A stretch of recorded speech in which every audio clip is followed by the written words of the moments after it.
Hola a todos, bienvenidos. Soy Víctor Solanas Díaz y os traigo una experiencia que tiene que ver con mis 20 años de trabajo en la educación secundaria, concretamente en el ámbito de las artes plásticas, artes escénicas también y de la asignatura de música. Pues bien, aunque es verdad que el título aparentemente no invita a pensar que tenga cierta relación, es cierto que desde las asignaturas que os he comentado, muchas veces el tipo de trabajo que tenemos que hacer, pues bueno, es cierto que tiene un componente que podríamos llamar humorístico, de juego, de performance sobre todo. Entonces, a partir de ahí, pues con los alumnos hay que establecer una serie de códigos y yo desde hace tiempo que he introducido de algún modo el juego irónico para establecer una, llamémosla así, madurez conceptual para que el alumno poco a poco vaya haciendo evolucionar su trabajo lingüístico, su trabajo oral con respecto al contexto en el que está. Desde luego, pues bueno, tendréis claro que el contexto es de los 12 a los 16, de entre primero y cuarto de la ESO. Obviamente cada momento pues tenía su especificidad, porque no se trabaja igual con un alumno de 12 años con una madurez intelectual A que con uno de 14, 15 o 16 con otro tipo de madurez intelectual, obviamente, ¿no? Ante un tipo de sociedad que evidentemente vemos cómo trabaja el lenguaje, cómo trabaja los códigos de una manera cada vez más simplificada, a mí me interesa precisamente cómo poder ir haciendo una especie de escalado para que los alumnos pudieran llegar de alguna manera a una reflexión sobre el lenguaje, sobre el texto y sobre todo aquello que les están ofreciendo como discurso para que puedan tener un aspecto crítico y ser capaces de analizarlo. El marco teórico, desde luego, tampoco tiene, como he dicho, al ser una experiencia, un criterio muy específico, sino sobre todo el que ellos tengan claro que cuando se trabaja en un código de ironía, y es verdad que podemos hablar de que nunca se ha descrito ni se ha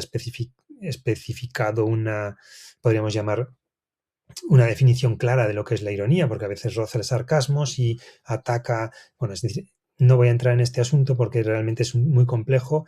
pero es cierto que los alumnos realmente, el hecho de comprender abstracciones y saber que esa discrepancia entre lo que se dice, se interpreta y aquello que se quiere comunicar, pues muchas veces genera una tensión en el propio ambiente en el que se está en ese momento, ¿no? Por lo tanto, de una manera no más bien experimental, ¿no? De intervención educativa que yo me proponía en algunas de mis clases, es cierto que no ha sido sistemático hasta la fecha, pero es cierto que también a modo de acción dentro de la clase me venía muy bien el poder ir poniendo a prueba a los alumnos y ver el grado de madurez que tenían y sobre todo esa comprensión basada en significados añadidos. Es decir, qué ampliación del mensaje podía tener un alumno u otro en base a sus características personales y bagaje cultural, social, etcétera. Bien. Por lo tanto, sí que es cierto que yo siempre planteaba lanzabas la ironía y ahí hacías un estudio de quiénes habían sido capaces de comprender o no comprender. Y es verdad que en la mayoría de casos el primer ejercicio, la cara de asombro siempre salía porque la interpretación era literal y no tenían muy claro de qué demonios está tratando mi profesor, ¿no? ¿Qué me está diciendo? Incluso a veces eso llevaba a cierto conflicto, ¿no? Que es una de las cosas que generalmente trata la ironía. Después yo les proponía una explicación de algunos de esos códigos con una especie de debate guiado y por último se les pedía que ellos establecieran en base a ese contexto que teníamos común una producción de algún modo funcionando con antítesis, paradojas, etcétera, y que de alguna manera ofrecieran mínimamente un gesto irónico. Eso, como digo, pues tuvo sus problemas, ¿no? Es cierto que la motivación era extraordinaria, que el trabajo fue asombroso porque el alumno a través del humor eh,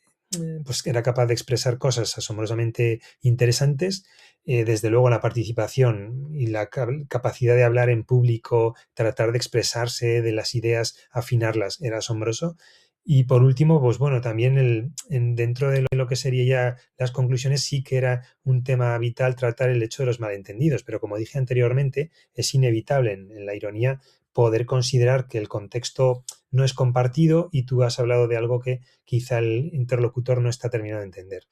Pero sí que para mí era un hecho vital el poder ofrecerle a los alumnos este ejercicio, este campo de trabajo que yo creo que, ya os digo, en todo este tiempo he podido desarrollar y me ha parecido profundamente significativo y muy valioso porque a los alumnos les ha ayudado precisamente a, a improvisar y mejorar su capacidad lingüística y su capacidad de análisis de significados añadidos y todo lo que en la sociedad actual parece que quiere ocultarles. Espero que haya sido de vuestro interés y cualquier duda, cualquier pregunta, estoy a vuestra disposición. Un saludo y gracias.